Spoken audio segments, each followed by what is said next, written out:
SP&T News recently held its annual Integrator Roundtable, where we spoke with 5 different integrators about how the security business is changing. In this, our first video from that event, the panel of integrators discuss how surveillance technology is evolving, and what that means for the end user and for their expectations. No, I mean, the result you get out of video today is incredible. Mm-hmm. And I think that will help us at the end of the day. Yeah. Make a better margin at the end of the day, because the clients get something much better out of it than they used to. Yeah. They didn't, I mean, we have no argument with you there. You're still talking very brand specific, because I mean, you can have a 5 megapixel camera against a 5 megapixel camera, and they don't stand up the same. You're going to get that blur, you're going to get the fuzz, you're going to get all the things that you used to get. So I think kind of relating back to the point of IP and the way that everything has to be an open architecture, you're looking at cameras that aren't necessarily completely an open architecture, and you're looking at a manufacturer that can do a full cycle support on it. So it's not a knockoff camera that you can go buy for a third of the price and think that you're getting great value on. You're still relying on the integrator to go to you and show you the difference between the two 5 megapixel cameras per se. Now listen, the client has picked up an iPhone, or they've picked up a BlackBerry, and they've picked up a Samsung, and they've got this most incredible amount of technology in this device. And you take a picture on your portable device, and it's it's a megapixel camera, whatever you got on your BlackBerry or iPhone today. I don't even know myself, but at the end of the day, that's driven so much expectation from the client. I think it's really helped us.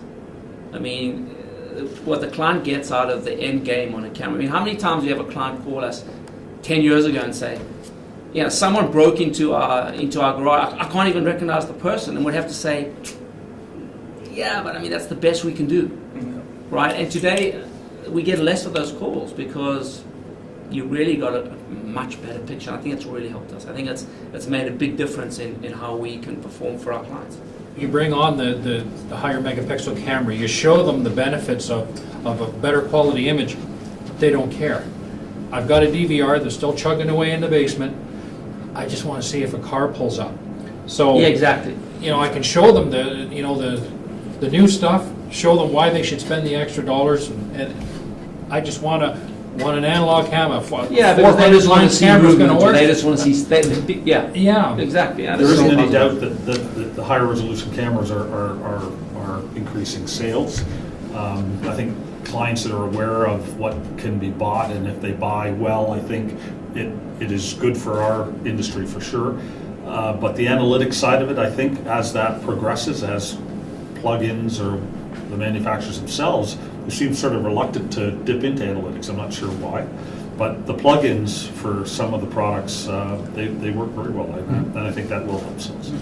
And the integration with other systems, I think, is going to take leaps and bounds in the next few years, where when you get into these software-based applications, you can now start to look at things you probably could never do before with the integration of different security systems. And whether that's your IT security systems, your lock systems, your intelligent locks that are being developed and being put out there, your camera systems, the ability now to be able to integrate those systems and use the analytics from each of the different platforms to do event correlation and different things, I think it's going to change the landscape. So although we might see some drop in terms of the commodity prices of things like cameras as we get those pressures from different manufacturers, as an integrator, I think customers are going to start looking to us for the expertise on how to really leverage the integration of those analytics, how to pull them together, and how to pull meaningful data that they can then bring back into their organization and drive their business.